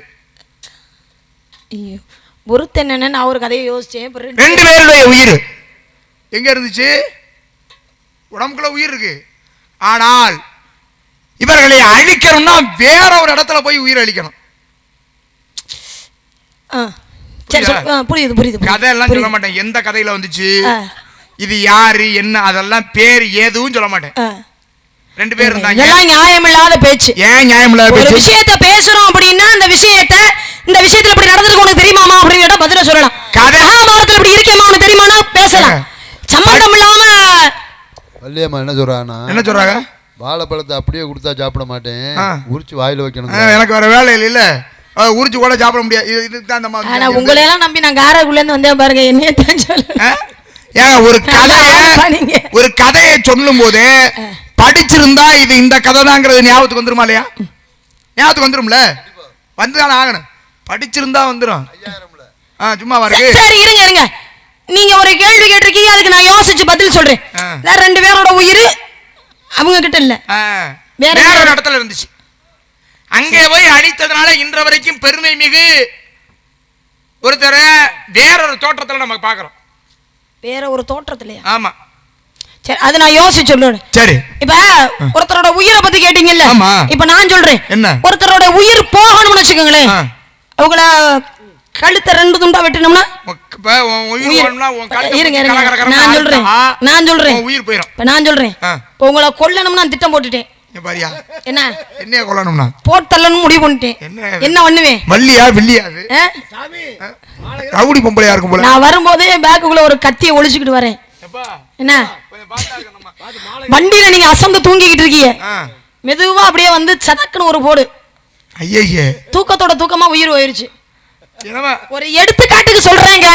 அட நீங்க ஏங்க ஒரு எடுத்துக்காட்டுக்கு முதல்ல இந்த அம்மா வரும்போது நம்ம கொஞ்சம் ஜாக்கிரதையாவே இருக்கலாம். ஒரு எடுத்துக்காட்டுக்கு சொல்றேன். இப்ப ஒருத்தரை கொல்லணும்னு முடிவு பண்ணிட்டா இந்த மாதிரி பல வகையா திட்டம் போட்டு கொல்லலாம். ஆமா, கொல்லணும்னா உங்களை வெட்டுனா கொல்லலாம், குத்துனா கொல்லலாம். என்ன ஏன் கொல்லணும்னு நினைக்கிறேன்? ஒரு உதாரணம், இந்த இடத்துல நீங்க தானே இருக்கீங்க. சரி, அதனால உதாரணத்துக்கு சொல்றேன். நல்ல உதாரணம். ஆனா ஒரு பெண்ணை கற்பழிச்சா இன்னொருத்தருடைய உயிர் போகுமா? என்ன அது புது கதையா இருக்கு? இருக்கு. ஒரு பெண்ணோட கற்பை அழிச்சா, ஒரு பெண்ணோட கற்பை அழிச்சிட்டா ஒருத்தனோட உயிர் போயிடும். எந்த பெண்ணோட கற்பு அழிச்சா எவனோட கதை எதுவும் எழுதுறியாமா? என்னங்க கதை எதுவும் எழுதுறியான்னு? இல்ல, அதுக்கும் திறமை இருந்தா கண்டிப்பா வாய்ப்பு கிடைச்சா செய்ய தயாரா இருக்கேன். கதை ஜௌரியத்துக்கு நீ வாட்டுங்க கதை எழுது, யாரு கேக்குறது? நீங்க மட்டும் ஒரு கதையை உருவாக்கி சொல்லலையா? ஒருத்தர் உண்மையா சொல்லிருக்கேன். நான் உண்மையா தான் சொல்லிருக்கேன். எது உண்மை? நான் சொன்னது உண்மை. நீ சொன்னது உண்மை கிடையாது. ஏதோ நீங்க சொன்னது உண்மை கிடையாது. நான் ஒரு கேள்வி கேட்கறேன், அதுக்கு நிகரா ஒரு கேள்வி கேட்கறேங்கறக்கா எதையாவது அதுக்கு நிகரா கிடையாது. நீங்க கேள்வி கேட்டிருக்கீங்க, திருப்பி நான் கேள்வி கேட்டிருக்கேன், அவ்வளவுதான். சரிமா, நியாயமா கேளு. கேக்குற கேள்வி ஒரு நீங்க நியாயமா கேளுங்க. என்ன நியாயம் இல்லாம கேட்டேன்? நீங்க நான் என்ன நியாயம் இல்லாம கேட்டேன்னு சொல்லுங்க. நான் கேள்விக்கு பதில் இல்லையா? இருக்கு. இருக்குல? இருக்கு. பதில சொல்லு. அப்ப நான் கேட்டதுக்கு பதில் இல்லங்கறீங்களா? இருக்கு. அப்ப இருக்குன்னா சொல்லுங்க. யாரு கேட்டது முதல்ல? என்னப்பா திரும்ப திரும்ப முதல்ல கேட்ட கோதம் சொல்லுங்க. முதல்ல யாருமா கேட்டா? நீங்க தான் கேட்டீங்க. அறிவாளிக்கு எது அழகு தெரியுமா? என்ன அழகு? பதில சொல்லிட்டு அப்புறமா கேள்வி கேக்குறது. உன்னை மாதிரி பதில் தெரியாத ஆளு தான் கேள்வியை முன்னாடி கேட்டு வைக்க. நான் பதில் தெரியாம கிடையாது. தெரியும்ல? பதில் நான் சொல்லுவேன். நீங்க சொல்லுங்க, அப்புறம் நான் சொல்லுவேன். நீங்க சொல்லுங்க. இது என்ன ஒரு நியாயம் வேணாமா பேசுற பேச்சு? ஒருத்த கூட என் பக்கம் பேச மாட்டீங்க. பேச மாட்டாங்க யாரும். என்ன இந்த ஊரே எனக்கு எதிரியா இருக்கு புடி. யாரும் பேச மாட்டாங்க. உனக்கு எதிரி இல்லமா? இந்த இடத்துல யாரு வந்து நின்னாலும் எதிரிதான். என்னது? இல்ல நீங்க இந்த ஊருக்கு செல்லப்பிள்ளை மாதிரி ஆதரவு சொல்லிட்டீங்க, என் சொந்த ஊர் மாதிரி அப்படின்ட்டீங்க. சொந்த ஊர் மாதிரினா அந்த பிள்ளைக்கு ஆதரவு கொடுக்கறத விட பாவம் இன்னைக்கு புதுசா அந்த பிள்ளை வந்திருக்குப்பா, அந்த பிள்ளைக்கு கொஞ்சம் ஆதரவு கொடுப்போம். எனக்காக பேசல. இதுக்கு மேல கால்ல கூட கும்பிட்டு கூட தயாரா இருக்கும். கையை தட்டி ஏதாவது பெரியவங்க தான் காலில் விழுறனால ஒண்ணும் கிடையாது. இவ்வளவு கெஞ்சிர பிள்ளைக்கு போய் இப்ப என்ன பண்ணணும்? நீங்க சொல்லுங்க. அப்புறம் அண்ணே என்னனே நம்மள ஒரே செட்டுனே. ஆமா, என்ன செட்டு? ஜமே செட்டு. சரி சரி அண்ணே, ஒரே செட்டு ஒரே சங்கத்துல இருந்து நம்மள வந்திருக்கோம்னு சொல்ல வரேனே. 2 பேருக்குமே தெரியலன்னு சொல்ல வேண்டியானே. நியாயமா சொல்லுங்க. யாரு முதல்ல கேள்வி கேட்டா? நீங்க கேட்டியா? யார் பதில் சொல்லணும்? அவங்க தான் சொல்லணும். அதான் முறை, அதான் நியாயம். சொல்லணும்ல? சொல்லுங்க. அண்ணே இருங்க அண்ணே, நியாயமா நீங்க பேசக்கூடியவர். உங்கள்ட்ட நான் கேக்குறேன், முதல்ல கேள்வி கேட்டாக்க தான் ஏதாவது பதில சொல்லணும். ஏதாவது சட்டம் இருக்கா? அப்பலாம் எதுவும் எந்த சங்கத்தை எந்த சட்டமும் போடல. அப்புறம் என்ன அவர் சொல்லலாம்ல? அவரை விட சின்ன பிள்ளை, நீ கேள்வி கேட்டா அவர் சொல்ல, அதனால தப்புல. அதான் நியாயம். அதானே நியாயம். என்ன நான் கேட்கும்போது எனக்கு நியாயங்கறியா? அந்த அம்மா கேட்கும்போது அந்த அம்மாக்கு யார் பக்கம் தான் நீங்க? நாங்க ஒரு பக்கமா உட்கார்ந்துருக்கோம். சொல்லுங்கப்பா. சொல்லுங்க. இந்த இடத்துல யாரு பெரிய மனுஷன்? நான் தான் பெரிய மனுஷன். அப்ப நீங்க என்ன சொல்லணும்? பெரிய மனுஷன் கேக்குற கேள்விக்கு யார் பதில் சொல்லணும்? சின்ன பிள்ளை தான் சொல்லணும். சொல்லணுமா இல்லையா? நியாயம். அப்படி கிடையாதுங்க. ஒரு வீட்ல சின்ன பிள்ளை பெரிய பிள்ளை சண்டை போட்டுக்கிட்டா யார முதல்ல கூப்பிட்டு கண்டிப்பாக? பெரியவளை கூப்பிட்டு. சின்ன பிள்ளை தெரியாம அதுதான் சின்ன பிள்ளை ஏதோ தெரியாம முன்னிச்சு நீ பெரிய பிள்ளை அனுசரிச்சு போக வேண்டியதுனே. சொல்லுவாளா சொல்ல மாட்டாளா? அதான் நியாயம். அதானே நியாயம். அப்புறம் சின்ன பிள்ளை அடுத்து திமிரு பண்ணிட்டே இருக்கும்போது பெரிய மனுஷன் சின்ன பிள்ளைய கூப்பிட்டு சொல்லுவாரு, கண்டிக்கிறது எவ்வளவு பெரிய இல்லையா? எவ்வளவு பெரிய ஆளவன்? அவன்கிட்ட போய் நீ வம்பு எடுத்துக்கிட்டு இருக்க. அதான் நியாயம். கண்டிக்கிறதா முறை? அதான் நியாயம். சொல்லுங்க. இப்ப நான் கேக்குறேன், வாங்க என்னைய கேட்டீங்களா சம்பளம் எவ்வளவுன்னு? ஆமா. இப்ப நான் உங்களை கேக்குறேன், எவ்வளவு சம்பளம்? எனக்கு சம்பளமே இல்லைனாலும் பிரச்சனை இல்லை. அதை பத்தி நீங்க சொல்லுங்க, எவ்வளவு சம்பளம் உங்களுக்கு? இல்ல காசெல்லாம் நான் ஆசையே இல்லாத ஆளுமா. எனக்கு எதுக்குமா காசெல்லாம்? அதெல்லாம் தேவையில்லை. முந்தானத்துல வகுத்தரிச்ச கார்ல இவங்க தனியா பஸ்ல வர மாட்டாங்களாம். கார் வாடகை தனியா 5000 ரூபாய் சம்பளம். உனக்கே வயிறு எரியுது? என்னது வயிறு எரியுது? என்ன பொம்பளை பிள்ளைய நாங்களே லொங்குலங்குன்னு பேக்க தூக்கிட்டு பஸ்ல வர்றோம். நீங்க கார் வச்சாதான் வரும் 5000 ஊர் வரைக்கும் சும்மாவா கிடக்கு இல்லையே. இதுல வேற 1000 ரூபாய் அன்பளிப்பு வேற உள்ள உட்கார்ந்து அன்பளிப்பு காண்டாகுது எனக்கு அப்படியே 200 ரூபாய் 100 ரூபாய் ஒருத்த கூட ஒரு 10-20 கொடுக்கலையே இல்ல 50 100 200 500ன்னு அதுல சொல்லிச்சு நான் முடிச்சு விட்டுருவான். எங்க சொல்லுது இவ்வளவு நேரம் பேசிட்டு இருக்கும்போது இதுக்கு பதில் சொல்ல தெரியாது. 5000 ரூபாய் சம்பளம் வாங்குறீங்களா சொல்லுங்க. நீ என்ன 2 ரூபாய் நான் பஸ்ல வந்திருக்கேன் வாங்குற கல்லல இருந்து புதுக்கோட்டை வந்திருக்கேன் சும்மா கிடையாது. சொல்லுங்க பதில சொல்லுங்க. வந்திருக்கீல்ல அதுதான் பதில சொல்ல சொன்னேன். சொல்லு. சரி அப்ப தெரியலன்னு சொல்லுங்க. உங்களுக்கு பதில் இங்க வாங்க. நான் ஏன் தெரியலன்னு சொல்லணும்? ஏன் எனக்கு தெரியாது? எனக்கு நல்லா தெரியும். சிவபெருமானுடைய வியர்வையிலிருந்து ஏன்னா ராமாயணத்துல ராவணனுக்கு எப்படி அவ்வளவுதான் உனக்கு மரியாதை. என்ன என்னை பதில் சொல்ல சொன்னீங்கல்ல நீங்க சொல்லல அதனால நான் சொல்ல வந்தேன். நான் இப்ப தானே சொல்லலாம் ஆரம்பிக்கிறேன்ல. சிவபெருமானுடைய வியர்வை துளியிலிருந்து ஆரம்பிக்கிறேன்ல. இடையில நீ எதுக்கு பேசுறப்ப? இல்ல நீங்க சொல்லலையாக்க நினைச்சுட்டு நான் சொல்ல வந்தேன். நீ சொல்றியா? சரி சொல்லு. சரி நீங்களே சொல்லுங்க அப்ப. என்னையா பெரிய பைத்தியமா இருக்கும் போல இருக்கு. வவா வீட்டுக்கு வவா போனா நீனும் தொங்கு நான் சொல்ல வந்தாரு நான் சொல்ல வந்தேன் அவர் சொல்றாரு. சரி சொல்லுங்கன்றேன் அதே மாதிரி சொல்ல வரும்போது நீ சொன்ன.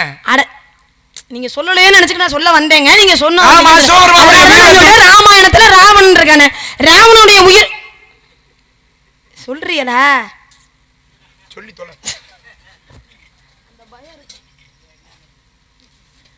அவர் இங்க நின்னாத்தான் நான் பதில் சொல்லுவேன். 5000 ரூபாய் சம்பளம் 1000 ரூபாய் அன்பளிப்பு. முதல்ல இந்த சிவபெருமானுடைய வியர்வை துளியிலிருந்து ராமாயணத்துல ராவணனாகப்பட்டவனுக்கு உயிர் வந்து வைத்து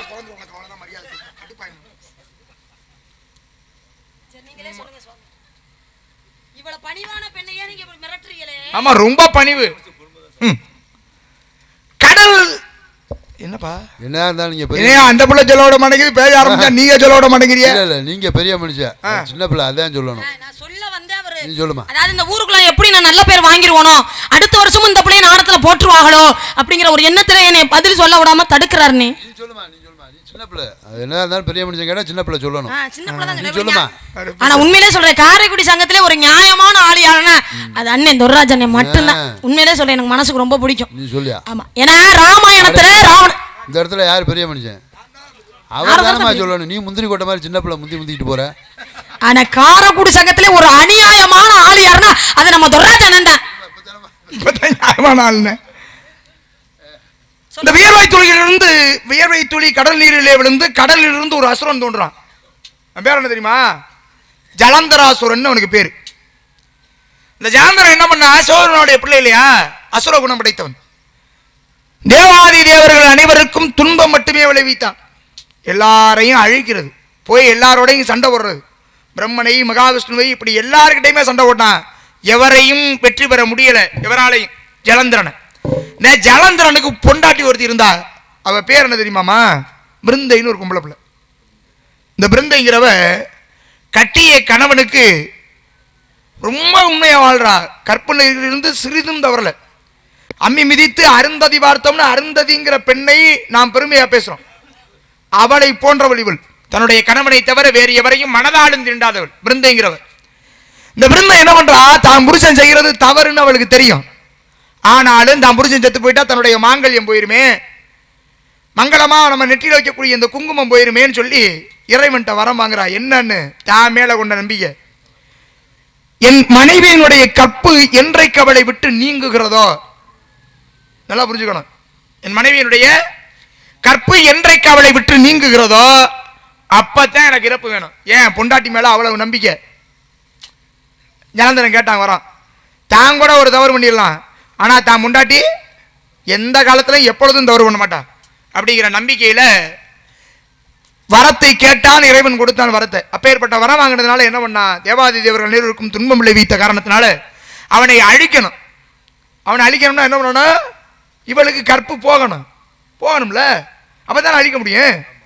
அப்ப பார்த்தார்கள், ஏயா எல்லாருக்கிட்டையும் போய் நீ சண்டை போடுறிய, கைலாயத்தில் போய் சிவபெருமானோட சண்டையிட்டு சிவபெருமானை வெற்றி பெற முடியுமா உன்னால அப்படின்னு சொல்லி அவனை கொஞ்சம் கொஞ்சமா அந்த உன்னை பேத்தி விட்டார்ல அவரு. அது மாதிரி தேவர்கள் எல்லாம் சேர்ந்து அவன்கிட்ட உசி பேத்தி விட்டாங்க. அப்ப கைலாயத்தை நோக்கி அவன் போறான். இதுதான் சமயம் என்று பார்த்த மகாவிஷ்ணு என்ன பண்ணாரு? தன்னுடைய உருவத்தை ஜலந்திரனை போல மாத்திட்டார். கணவன் போலவே உருவை மாற்றிக்கொண்டு பிருந்தை முன்னாடி வந்து நின்னாரு. சண்டைக்கு போய் வீட்டுக்கே வராத புருஷன் அன்னைக்கு தான் வீட்டுக்கு வந்திருக்கான். வந்த புருஷனை பொண்டாட்டி என்ன பண்ணணும், வந்த உடனே அவரை வீட்டுக்குள்ள வரவழைச்சு பாதத்தை கழுவி பாத பூஜை செய்து தம்முடைய கணவன் என்று ஆற தழுவுறான்னு ஒரு கதை இருக்கு. இல்ல பாத பூஜை செய்ததுனாலேயே புருஷன்கிற எண்ணம் மனசுல வந்துருச்சு, அதனாலேயே அவருடைய கற்பு அவர் பறி போயிடுச்சு அப்படிங்கிறது இருக்கு. ஆக அன்றைக்கு மகாவிஷ்ணு ஜலந்திரனாக வந்து தன்னுடைய புருஷங்கிற எண்ணத்தோட பார்த்தால பாத பூஜையெல்லாம் செய்து முடித்து கணவனோடு கணவன் மீது ஆசையாக எழுங்கிற கீழே இருந்து மேலே எந்திரிச்சா உருவம் கொஞ்சம் கொஞ்சமா மாறி மகாவிஷ்ணுவா மாறிடுச்சு. ஆகா தாம் செய்தது எவ்வளவு பெரிய தவறு. தம்முடைய கற்பு இன்றைக்கு இந்த இடத்துல நீங்கிருச்சே அப்படின்னு சொல்லி மன வருத்தப்பட்டு என்ன பண்ணா தெரியுமா, தீ மூட்டி தீயில விழுந்து இறந்துட்டா. அந்த தீயினுடைய சாம்பல்ல இருந்து தோன்றியவள் தான் யாரு, பிருந்தையினுடைய சாம்பல்ல இருந்து தோன்றியதுதான் துளசி.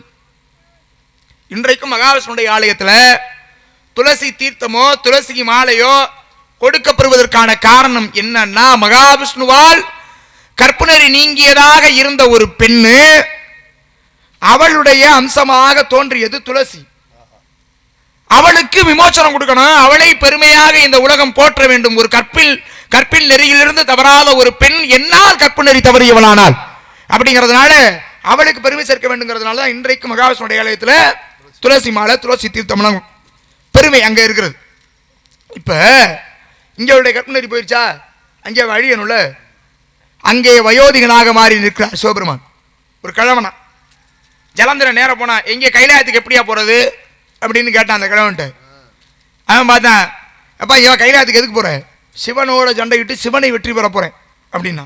சிவனை வெற்றி பெற போறியா, நீ சிவனை வெற்றி பெறதெல்லாம் அப்புறம் இருக்கட்டும், நான் ஒரு வட்டம் போடுறேன் தரையில, ஒரு வட்டம் கையில இருக்க கோலால ஒரு வட்டம் போடுறேன், இந்த வட்டத்தை பேர்த்து எடுத்து கொடுத்துட்டு போடா அப்படின்னாரு. அட ஏயா நான் எவ்வளவு பெரிய காரியம்லாம் செஞ்சாலும் நீ போடுற வட்டத்தை பேர்த்து எடுக்க முடியாது, போடுற வட்டத்தை என்ன, தம்முடைய கையில இருந்த கோலால ஒரு வட்டத்தை போட்டார். போட்டது சிவபெருமான். வட்டத்தை போட்டவன் என்ன பண்ணான், கொஞ்சம் கொஞ்சமா வட்டத்தை ரொம்ப தூக்க முடியல, கஷ்டப்பட்டு தூக்குனால மண்ணிலிருந்து பேர்த்து எடுத்து தூக்குகின்ற பொழுது கழுத்துக்கு நேரம் வரும் பொழுது அது ஒரு ஆயுதமாக மாறியது. அதுதான் சக்கராயுதம். இந்த ஆயுதமாக மாறி அவனோட கழுத்தை வெட்டிருச்சு. ஏன், அங்கே மனைவியுடைய கற்பு போயிருச்சு, இங்க கழுத்து வெட்டிருச்சு. சக்கராயுதம் யாருக்கிட்ட இருக்கும், மகாவிஷ்ணு தான் சக்கராயுதம் இருக்கும். ஆனா அந்த சக்கராயுதத்தை யார் உருவாக்குனது அப்படின்னா சிவன் தான் உருவாக்குறாரு. நீ என்ன யோசிக்கிறேன்னு எனக்கு தெரியும். அதை உருவாக்கியது சிவபெருமான். சக்கராயுதம் கழுத்துக்கு நேர வந்து ஜலந்தருடைய கழுத்தை வெட்டியது. அங்கே கற்பு நீங்கியதனால் இங்கே உயிர் போனது. அப்போ ஒருத்தருடைய கற்பை அழிச்சாதான் இன்னொருத்தருக்கு உயிர் போகும்னா, பிருந்தையனுடைய கற்பு அழிக்கப்பட்டதனால் ஜலந்தராசுரனுடைய உயிர் வரி போனது. சரியா, இந்த சக்கராயுதத்தை வாங்குறதுக்காக தான் 1008 மலர் கொண்டு பூஜை செய்து மகாவிஷ்ணு சிவபெருமான் சக்கராயுதத்தை வாங்கினார். சரியா, நம்ம முழிக்கிற பெந்த பெந்தன்னு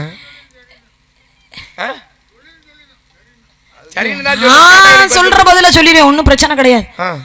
ஆனா நீங்க சொன்ன பதில தான் எனக்கு கொஞ்சம் ஒரு சில சந்தேகம்லாம் இருக்கு. நீ யோசிக்கும் போதே எனக்கு தெரியும்.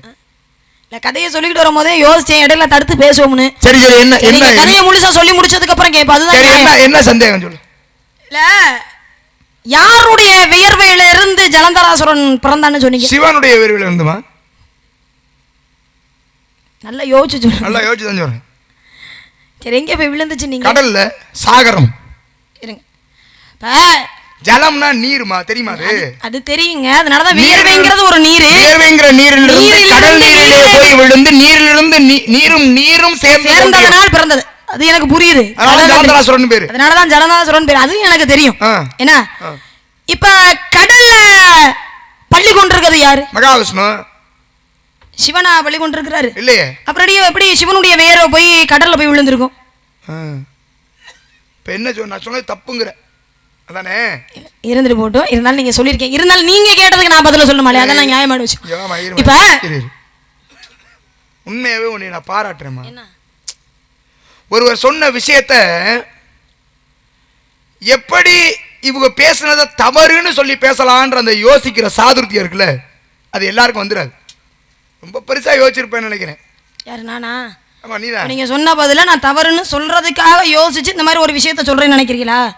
இப்ப நீ சொன்னது நீங்களே யோசிச்சு பாருங்க. என்ன கடல்ல பள்ளி கொண்டிருக்கிறது மகாவிஷ்ணு. எது மேல பள்ளி கொண்டிருக்காரு? ஆதிசேடன் அப்படிங்கிற பாம்பு மேல. பாம்ப பஞ்சனையா பள்ளி கொண்டிருக்காரு. ஆமா. வேர்வை எங்க போய் விழுகும்? கடல்ல தான் போய் விழுகும். மண்டையில விழுகும், பாம்பு மேலையில விழுகும். நல்லா ஏதாவது சொல்லி போறேன். நல்லா இருக்கு இந்த அம்மாவோட பேச்சு. அது எப்படி கடலோடு மகாவிஷ்ணு ஒப்பிட்டோம்னா மகாவிஷ்ணு கொண்டு வந்து இந்த கதையில வச்சுட்டோம்னா நான் கேக்குறேன், கைலாயத்துல கடல் இருக்கா? இல்லையே. கைலாயத்துல கடல் இருக்கா? இல்லையே. அப்ப சிவபெருமான வேர்வை வழிஞ்சு கைலாய மலையில விழுந்து அங்க இருந்து சரஞ்சு அப்படியே வந்து கடல்ல போய் கலந்துச்சா? இல்ல நான் கேக்குறேன். சிவனுடைய வேர்வை துளியிலிருந்து தான் ஜலந்தரன் தோன்றுறாங்கிறது உண்மை. சரியா? இப்படி நீ பேச நான் அதனாலதான் முதல்ல ஒரு விஷயத்தை மட்டும் சொல்லிட்டு அதோட ஒதுங்கிக்கிட்டேன். சிவன்ல இருந்தா வியர்வை விழுந்துதா அப்படின்னு நான் கேட்டுட்டு ஒதுங்கிட்டேன். தேவையில்லாம நீங்க தான் வாயை கொடுத்து இப்ப நீங்களே அசிங்கப்பட்டு போறீங்க. பாவம் சொந்த அதாவது வருஷம் வருஷம் நான் அப்படி நீங்க சொன்னீங்க. பிரம்ம எங்க இருக்காரு? 5000 ரூபாய் சம்பளம், 1000 ரூபாய் அன்பளிப்பு. பிரம்ம எங்கமா இருக்காரு? பிரம்ம எங்க இருக்காரு? சத்தியலோகத்துல. சத்தியலோகம் எங்க இருக்கு? எல்லாமே தேவலோகத்துல தான் இருக்கு. வைகுந்தம் எங்கமா இருக்கு? எல்லாமே மேலதான் இருக்கு. வைகுந்தத்துல தானே ஆதிசேஷன் பலி கொண்டிருக்காரு. ஆமா. தேவலோகம் வைகுந்தங்கிறது மேலதானே? ஆமா மேலதானே? மேலதான் இருக்கு. கடல் எங்க இருக்கு? கடல் கீழ இருக்கு. அப்ப பாம்பு மேல படுத்திருக்காருன்னா வைகுந்தத்துல. என்ன நான் உன்னை கேட்ட திருப்பி நீங்க கேப்பீல? சொன்ன பதில் பொய். இருங்க நீ என்ன கேக்குற? பதில் கதையை தவறா மாத்தி இருங்க. வைகுந்தம் கதையை கொஞ்சம் தவறா மாத்தி சொல்லிவிட்டீங்க. வைகுந்தத்துல சொல்லிட்டேங்கிறதுக்காக நீங்க இப்படி மறுத்து பேச கூடாது. நான் சொன்னது சரிங்களா? நான் சொன்னது பொய்யா? கதையை மாத்தி சொல்லிட்டீங்க. மாத்திஞ்சோல இருமா. இதுதான் உண்மை. சரி விடுங்க, உண்மைனா உங்களோட உண்மைன்னு வச்சுக்கோங்க. வலை ஒளி இது யார் விட்டுங்க? யூடியூப் சேனல் என்னுட்டேன். இது வேறயா? சரி ரொம்ப சந்தோஷம். ஏன் இப்ப இல்லங்கறியா? நான் எதுவும் சொல்லி பிரயோஜனம் அங்க இருந்து பாக்குறவங்களுக்கு தெரியும், இங்க பாக்குற இந்த ஜனங்களுக்கு தெரியும் யார் உண்மை பேசுறா யார் பொய் பேசுறாங்க. எனக்கா ஒரே ஒரு அந்த பிள்ளைக்கா கை தட்டுங்களேன். எனக்கா ஒரே ஒரு தடவை. இது எதுக்குன்னு தெரியலையே. எது கை தட்ட சொன்னேன் தெரியுமா? இப்ப இந்த பிள்ளை பேசுற பேச்சு உண்மையாவே நான் சொன்னது பொய் அப்படிங்கிற மாதிரி நிறைய பேருக்கு மனசுல தோன்றிருக்கும். அந்த அளவுக்கு பேச வைக்கிற ஒரு திறமை இருக்குல்ல, அதை உனக்கு கடவுள் கொடுத்துருக்கிறார். உண்மையாவே அதுக்கு நான் பாராட்டுறேன். எனக்கா ஒரு இவருக்கு கை இருவரேன்.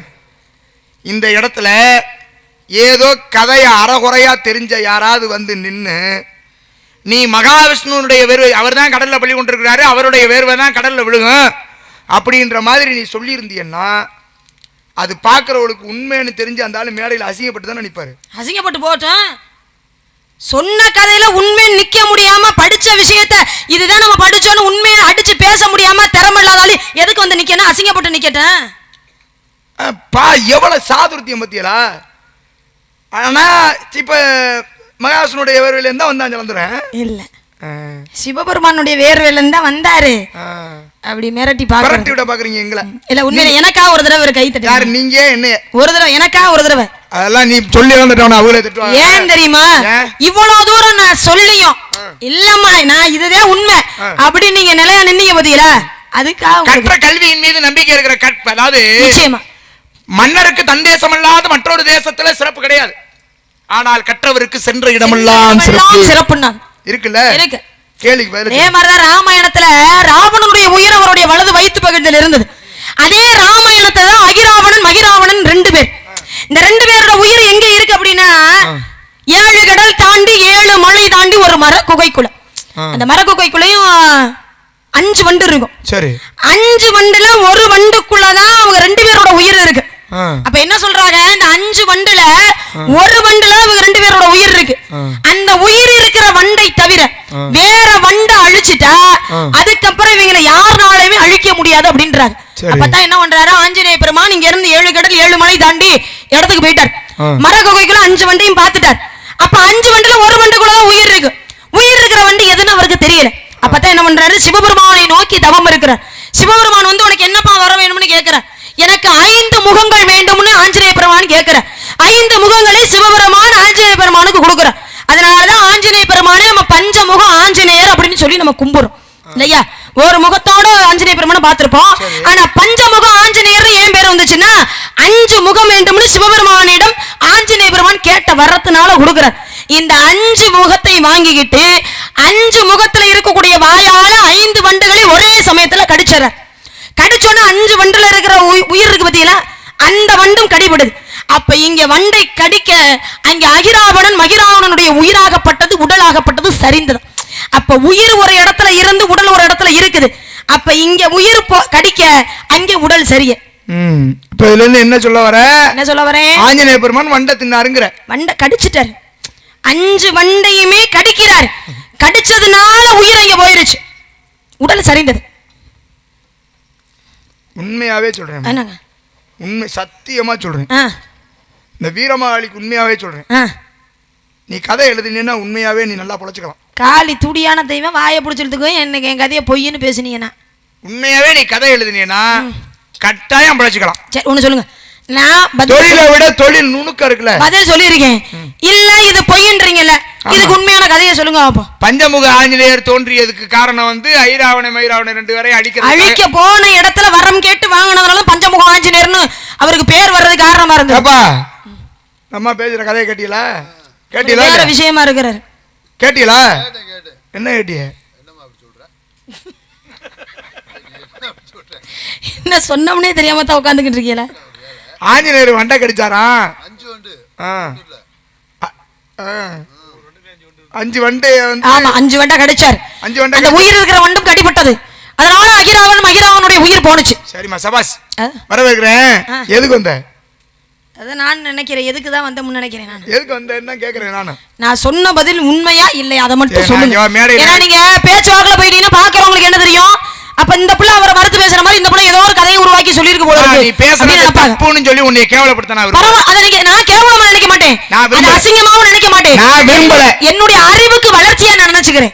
வேணா விட்டு எனக்கு தெரிஞ்ச பதில நான் சொல்லிருக்கேன். நீங்க சொல்லி அதெல்லாம் முடியாது. கிடையாதுமா. நீங்க சொல்லுங்க. இல்ல அத இல்ல அது ஏன் ஐராவண மயிராவண 2 பேரையும் அழித்தது யாரு தெரியுமா? யார் அழிச்சது? ராவணனும் லட்சுமணன். ராமனும் லட்சுமணன் போர் புரிஞ்சாங்க, வேணா அழிக்க முடியல. ஏதா அடிச்சாங்க. அதனால அதுக்கு அப்புறம் தான் அவருடைய உயிர் அங்க இருக்குன்னு தெரிஞ்சனால ஆஞ்சநேய பெருமானே இங்க போனாரு. எங்க போனாரு?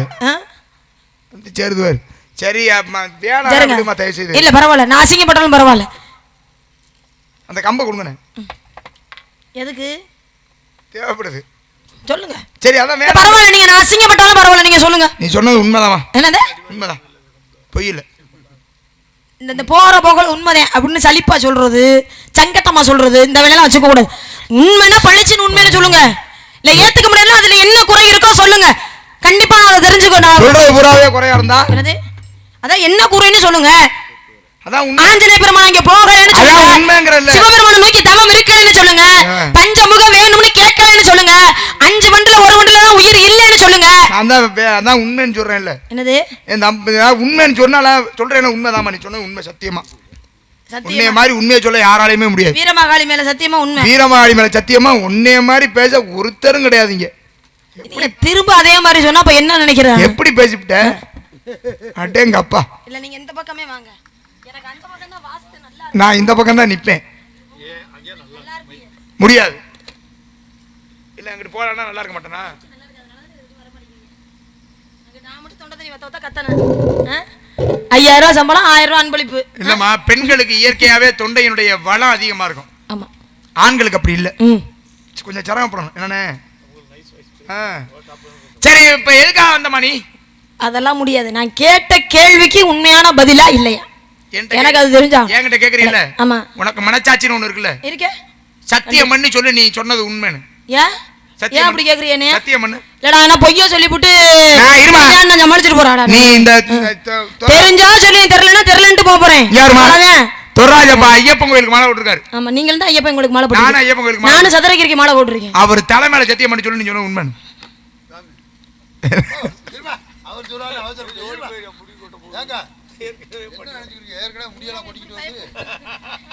ஒரு புள்ள கூட என்னை நம்பல. நான் சொன்ன பதில் உண்மையா தான் இருக்குமா? நீங்களும் நம்புறீங்க?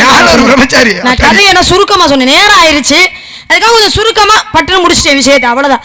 அதனால உங்களுக்கு பாக்குறது உங்க தலைமையில வேணா அடிச்சு வேணாம். என் தலையில நீ எப்படி அடிப்பேன்னு எனக்கு தெரியும். கையை நீட்டினாலே அந்த அடி அடிக்குது இந்த பிள்ளை. ஏன்னா அவ்வளவு கோவம் என் மேல. அதனாலதான் அவர் மேல சத்தியம். கையை நீட்டுங்க. வேணாம் வேணாம் வேணாம். நீ சத்தியம் பண்ண சத்தியமா நீ சொன்ன உண்மை. வீரமகாளி வீரமகாளி சத்தியமா நீ சொன்ன உண்மைதாமா? உண்மைதானே? உண்மைதானே? ஏத்துக்கிறீங்களா? அப்புறம் ஏன் இவ்வளவு பேச்சு பேசுறீங்க? சும்மா சொல்றதுதான். அடிக்கு பயந்தா வேற என்ன பண்றது? ஏகாமா வந்த காவலுக்கு வந்த உன்னைய கல்யாணம் பண்ணலான்னு வந்த. கல்யாணம் பண்ணலாம் நினைக்கிறீங்களா? உங்க பொண்டாட்டி ஒத்துக்குறச்சுன்னா எனக்கு ஒன்றும் பிரச்சனை கிடையாது. ஏன் பொண்டாட்டியா? 1 2 பிறந்தா பரவாயில்ல, 52 பொண்டாட்டி. என்னமா சொல்ற?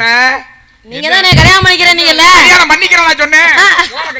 கல்யாணம் பண்ணிக்கிறேன்னு சொல்லல, கல்யாணம் பண்ணலாம்னு நினைக்கிறேன்னு. பண்ணலாம்னா என்ன? நீங்க கல்யாணம் பண்ணலாம் வேற ஒரு மாப்பிளைக்குமா? வேற ஒரு மாப்பிள்ளை அப்படி சொல்லுங்க.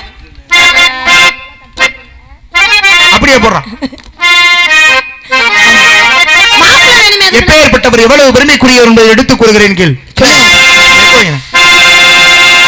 துதிப்போர்க்கு வழிவிளைவோம் துன்பம் போல்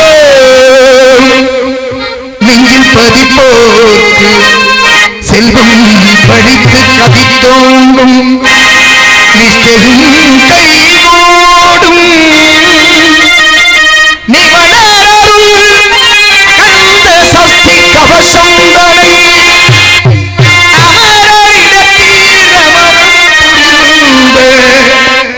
குமரனடி நெஞ்சே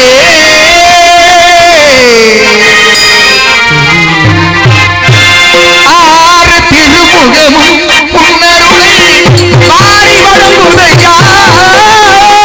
ஆறு திருமுகமும் புன்னருளை பாடி வழங்குதையா. வீரமிகு தோடும் கடவும் வீரமிகு தோடும் கடவும் வெற்றி முழங்குதையா. முருகா உன்னில் காக்கையிலே அள்ளி அழைத்திடவே எனக்குள் ஆசை பெருகுதையா. முருகா உள்ளம் அள்ளி அழைத்திடவே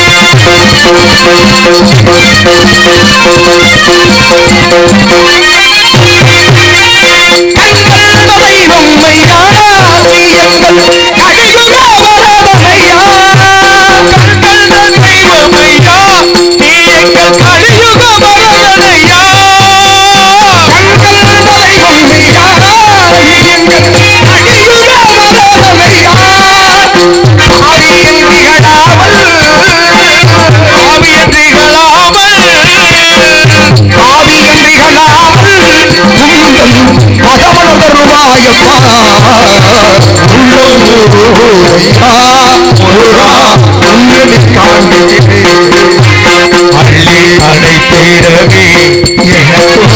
ஆசை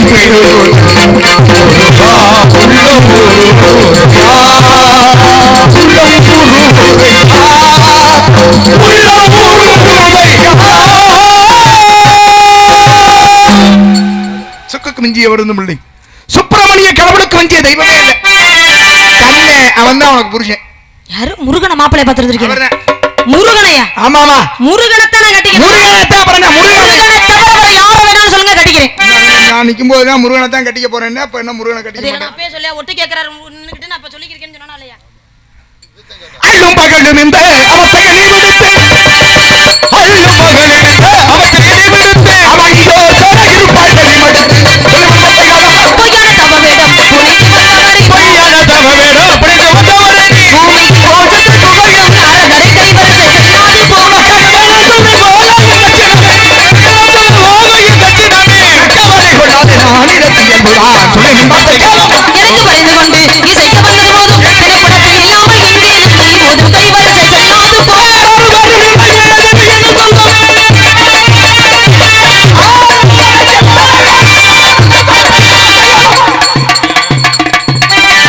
அங்கிட்டு நல்ல மைக்கா இருக்குன்னு அங்கிட்டு இருந்து பாடுறீங்க. நான் என்ன வரதுக்கத்தா கட்டணும்? பாடுமா நீ எப்படி பண்ணாலும் நான் தான் பாடுவேன்.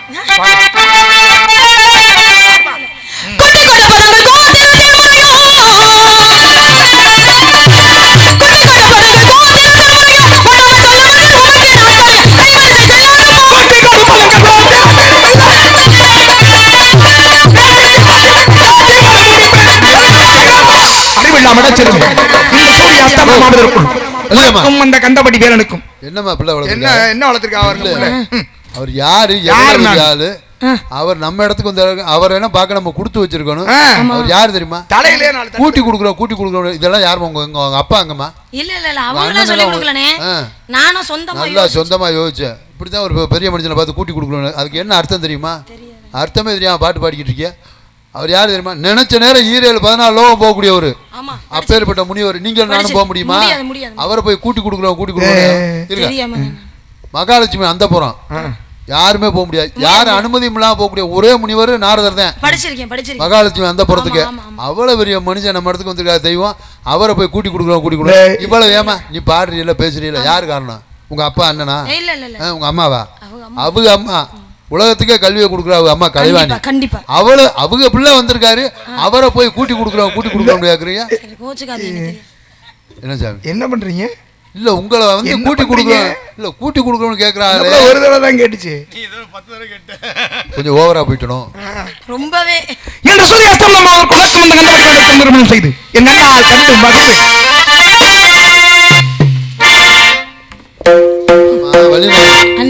சாமி சொன்ன மாதிரி முதல்ல முருகனை தானே கட்டிக்க போறேன், அவரை தான் விரும்புறேன்.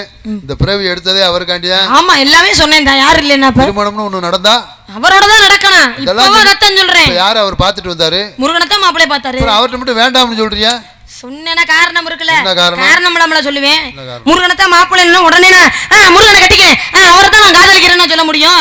ஒருவேளை நான் அப்படி எல்லாம் சொன்னேன்னா சாமி என்னை பார்த்து என்ன நினைப்பாரு? சாமி என்ன நினைப்பாரு? பாவம் வள்ளியம்மா காட்டுல காஞ்சி போய் தான் கிடக்கும் போல.